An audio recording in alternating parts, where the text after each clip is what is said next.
আসসালামু আলাইকুম ওরহমতুল্লাহি ওবরাকাতু। হ্যালো বন্ধুরা, আপনারা সবাই কেমন আছেন? আশা করি সবাই খুব ভালো আছেন। আজকে আমরা আলোচনা করব ফুলসিরাত পার হওয়ার দোয়াটা কি। প্রথমে আমাদেরকে জানতে হবে ফুলসিরাত মানে কি। ফুলসিরাত মানে হচ্ছে পোল বা সেতু, আর তার নিচে থাকবে আগুনের লোহা। তো যারা জাহান্নামী তারা এ ফল ফাড়ি দিতে পারবে না, তারা নিচে পড়ে যাবে। আর যারা জান্নাতি তারা এ ফল ফাড়ি দিয়ে ও ফাড়ে চলে যাবে। তো হাদিসের মধ্যে এসেছে যে যারা জান্নাতি হবে আল্লাহ পাক রব্বুল আলামিন তাদেরকে একটি নূর দান করবে, যে নূরের মাধ্যমে তারা এই ফলটাকে পার করে ফেলবে। হয়তো কারোর জন্য এই নূরটি পাহাড় পরিমাণ হবে, কারোর জন্য একেবারে নখ পরিমাণ হবে। তো আমরা কোরআন থেকে একটি দোয়া নিতে পারি এই ফুলসিরাত পার করার জন্য।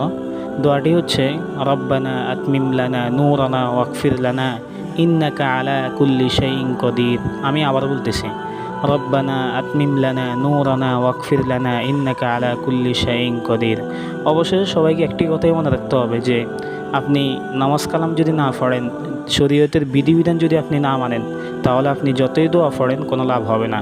আপনাকে প্রথমে শরীয়তের বিধিবিধানগুলো মানতে হবে, এরপরে যদি আপনি দোয়াগুলো পড়েন তাহলে আল্লাহ পাক রব্বুল আলামিন হতে পারে আপনার জন্য জান্নাত বরাদ্দ রাখবেন। তো আজকের জন্য এতটুকু, দেখা হবে অন্য কোনো ভিডিওতে। আল্লাহ হাফিজ।